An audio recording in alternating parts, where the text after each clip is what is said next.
সমালোচকরা ঘাটতি নিয়ে কথা বলতেই পারে, কিন্তু একটা ভাঙা চাকা মেরামত করতে কিছু তো ব্যয় লাগবে। মাননীয় স্পিকার, এই বাজেটের সবচেয়ে বড় শক্তি এর বহুমাত্রিকতা। কন্টেন্ট নির্মাতা থেকে কৃষক, কর্মজীবী নারী থেকে প্রবাসী, শিক্ষার্থী থেকে রোগী, সমাজ ও অর্থনীতি প্রতিটি স্তরে মানুষের প্রয়োজন এতে স্থান পেয়েছে। আমাদের অর্থনীতি বদলেছে, কাজের সংজ্ঞাও বদলেছে।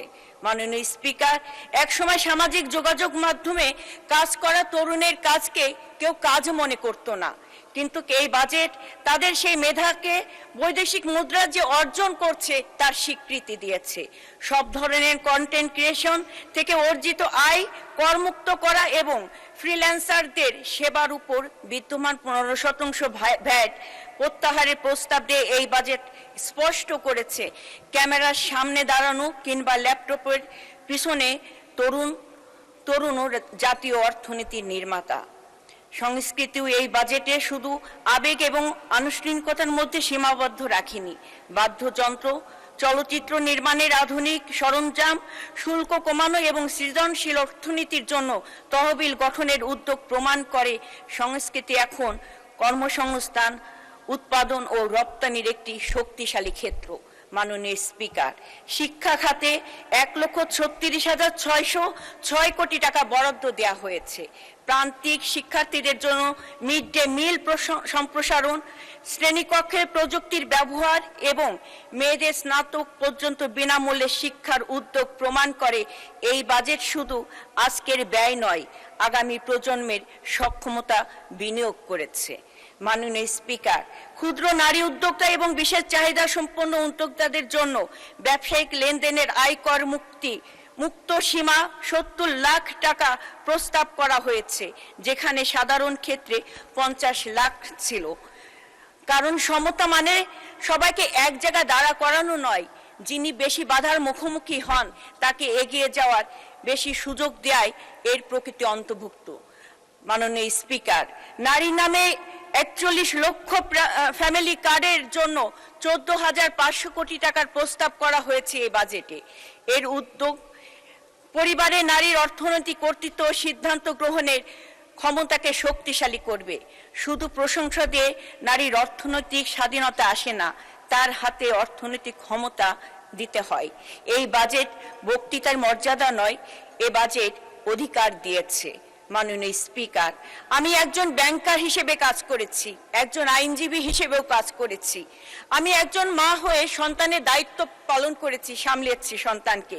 তাই আমি জানি একজন কর্মজীবী নারী সকাল শুরু হওয়ার আগে একটি কর্মদিবস শেষ করে এবং অফিস থেকে ঘরে ফিরে যেয়ে আরেকটি কর্মদিবস শুরু করে। আমরা নির্বাচনের আগে একটি অভিনব তত্ত্ব শুনেছিলাম, যেখানে বলা হয়েছিল নারীর কর্মঘণ্টা কমিয়ে 5 ঘন্টা করে দিলেই নাকি নারীর উন্নয়ন হবে, আর বাকি 3 ঘন্টার মজুরি সরকার দেবে। মাননীয় স্পিকার, যারা নারীর হারানো 3 ঘন্টার মজুরির হিসাব এত যত্ন করে কষেছিলেন, তারা কি একবারও ভেবেছিলেন সেই অর্থ দিয়ে কতটি নিরাপদ ডে কেয়ার সেন্টার নির্মাণ করা যেত? নারীকে আগে বাড়ি পাঠানোর ঘড়ি যা তাদের হাতে ছিল, কিন্তু তাদের সন্তানকে নিরাপদ রাখার জন্য একটি নিরাপদ ঘরের নকশা কেন তারা করতে পারেনি? মাননীয় স্পিকার, সমস্যার শিকড় না কেটে শুধু ঘড়ির কাঁটা 3 ঘন্টা এগিয়ে দিলেই নারীর মুক্তি সম্পন্ন এরকম অভিনব তত্ত্ব সত্যিই বিরল। মাননীয় স্পিকার, ঠিক সেই জায়গায় আজকের মাননীয় প্রধানমন্ত্রী জনাব তারেক রহমান যে অঙ্গীকার করেছিলেন আই হ্যাভ এ প্ল্যান, সেই প্ল্যানের অন্তর্ভুক্তি করে কর্মজীবী নারীদের জন্য তিনি স্থায়ী এবং কঠিন সমাধান নির্ণয় করেছেন এই বাজেটের মাধ্যমে। প্রথম পর্যায়ে 20টি, পরবর্তী পর্যায়ে 60টি আধুনিক ডে কেয়ার সেন্টার স্থাপনের উদ্যোগ নেওয়া হয়েছে। এর পাশাপাশি পিঙ্ক বাস সার্ভিস এবং কর্মক্ষেত্রে নারী নিরাপত্তা নিশ্চিত করার পরিকল্পনাও গ্রহণ করা হয়েছে। মাননীয় স্পিকার, একটি রাজনীতি নারীকে বলে 3 ঘন্টা আগে বাড়ি ফিরে যাও, আর আমাদের রাজনীতি বলে তোমার সন্তান নিরাপদে থাকবে, তোমার যোগ্যতা এবং নিজের সময়ের উপর অধিকার নিয়ে কাজ করে যাও। মাননীয় স্পিকার, কর্মজীবী নারী কখনো করুণা চায় না, চায় পরিষ্কার সঠিক ব্যবস্থা। মাননীয় স্পিকার, মাসিক স্বাস্থ্য নিয়ে এই বাজেট বাস্তবতার দিকে তাকিয়েছে। স্যানিটারি ন্যাপকিনের কাঁচামাল আমদানিতে কর সুবিধা বহাল রাখা হয়েছে, আমি এটাকে সাধুবাদ জানাই। কিন্তু উদ্বেগের কথা আমি আরো বলতে চাই, বাংলাদেশে তৈরি পোশাকে নারী শ্রমিককে নিয়ে পরিচালিত একটি জরিপে দেখা গেছে মাত্র 34% নারী স্যানিটারি ন্যাপকিন ব্যবহার করে এবং 44% নারী এখনো কাপড় ব্যবহার করেন।